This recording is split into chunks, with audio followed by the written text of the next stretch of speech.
Welcome to the straight arm scapular strength challenge or protocol. This is a protocol I've been using over the last nearly decade, slowly fine-tuned it. It's quite simple, it's based on daily training, and there's many versions of this. I'll just quickly show you what it's about.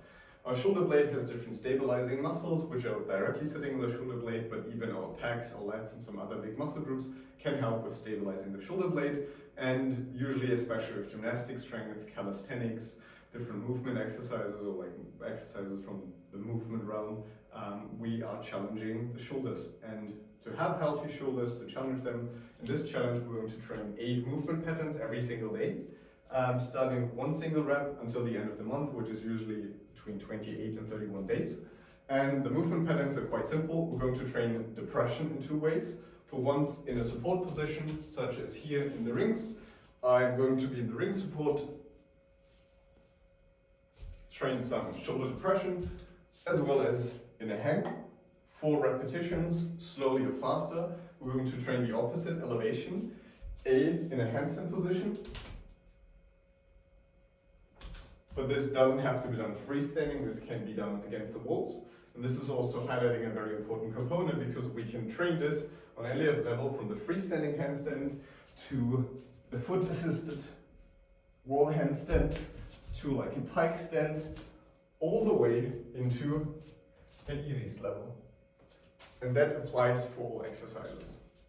Besides elevation, we're also going to train this inverted, such as this inverted hang. And then we have 2 times elevation, 2 times depression, 4 movement patterns. The other 4 are training the horizontal scapular strength, so protraction, retraction, in the 2 most common positions, which is a push-up position or plank position, just from the shoulder blades, as well as in a rowing position. I like to call them Australian tracks, as this is oftentimes referred to as the Australian pull-up. And then on top of this one, there are 2 more movements that I'm a big fan of, and then we're going to train them in a tabletop or reverse plank position, sinking in and then retracting and pushing out, which really nicely opens the shoulders. And then the opposite of that is going to be shown as this one, the so-called German hang, where you can sink in and pull out. And this German hang progression we regress with what I call the German plank. We'll have tutorials for every of these movements. You can regress them to any level that you like. So for example, with this one, I could just walk more diagonally and train it like this. And that applies to literally any of these movements. Instead of hanging inverted, you can have some weight in 1 or 2 hands. And I can also train my elevation here according to my level and ability. But the super amazing thing is, with these different movement patterns, we're training the shoulder blades in different planes. It's usually always doable. You can find any movement that works for you. You should just have it available on a daily basis. Whether you do this as a morning routine, in the evening, and your whole calisthenics skills, strength, shoulder ability will benefit tremendously. I'll do this challenge over the next 30 days. If anyone is in, feel free to join this in. I just want to report this to have some accountability and wanted to share this with you because this helped me building a fundamental shoulder stability, strength, and even mobility through the overhead positions.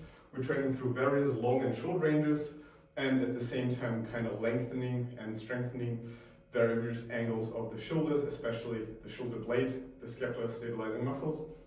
And that's something that is fun, especially because you can learn all of these different ring skills, like ring L-sits, for example. You can, with the hanging position, you can train versions such as one-arm hanging.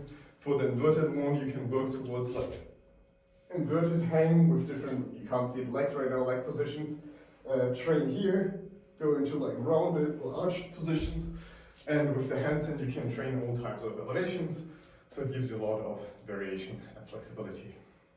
I hope you join me in this challenge. If you're in, just let me know. I'm happy to send you some more resources or make it available through my training app. And I hope this helps your shoulders the way that it helped mine.